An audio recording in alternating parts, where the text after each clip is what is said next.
le voisin oriental du royaume est sorti cracher son poison au visage de Rabat, l'accusant de commettre des assassinats ciblés à l'aide d'armes militaires de pointe contre des civils dans 3 pays de la région. Peut-être ce déversoir du régime algérien confirme-t-il son obsession du Maroc, et sa haine profonde à son égard du fait des changements récents, notamment la reconnaissance espagnole de la proposition d'autonomie. L'effondrement de la thèse algérienne. Le spécialiste du dossier du Sahara, Nofal Bamri, estime que le communiqué émis par le régime algérien confirme qu'il est le premier concerné par le conflit du Sahara, et a une réelle volonté de ne pas parvenir à une solution politique qui mette fin aux souffrances des habitants des camps, sinon il n'aurait pas publié cette déclaration, qui est une indication de l'effondrement de sa thèse politique liée au conflit du Sahara. Aussi, cette Karja, selon le chercheur du dossier Sahara, dans une déclaration au journal électronique Express, est aussi une indication que ce régime ne présente plus au dossier Sahara que des données qui parlent de faits fictifs et fabriqués sur l'existence d'une guerre dans le désert,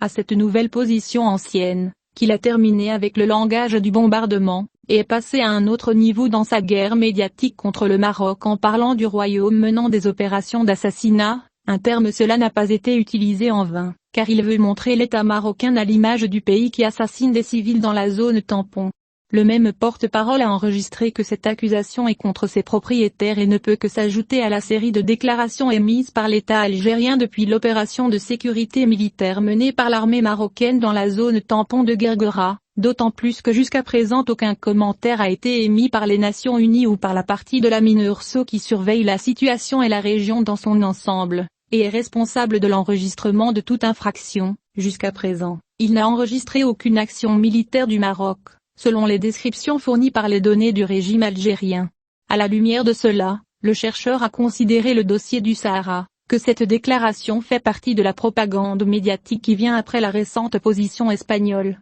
qui aura un impact international et politique sur le dossier, ce qui est ce que l'Algérie craint le plus, en particulier puisque le secrétaire général des Nations Unies présentera son exposé au Conseil de sécurité sur l'évolution du dossier politique et de terrain. Impact sur le rapport de l'envoyé du Sahara Abdel Fattah al-Fatihi, directeur du Centre d'études stratégiques Sahara et Afrique, a estimé que les accusations algériennes ne s'écartent pas du contexte des préparatifs de l'envoyé personnel du secrétaire général des Nations Unies au Sahara pour présenter son exposé sur la tournée qu'il a conduit dans les capitales des États partis au conflit du Sahara, ainsi que l'état de préparation du chef de la mission MINURSO, le Russe Alexander Ivanko. Al-Fatihi a souligné que l'Algérie, à travers cette déclaration, se précipite pour promouvoir la fausse propagande médiatique, espérant que l'envoyé spécial pour le Sahara l'inclura dans son rapport semestriel, qu'il présentera au Conseil de sécurité de l'ONU en avril prochain. Le même porte-parole a noté que la violation par l'Algérie des principes du droit international aux frontières sud du Royaume du Maroc est démentie par les déclarations militaires des milices du Front Polisario soutenues militairement et financièrement par l'Algérie.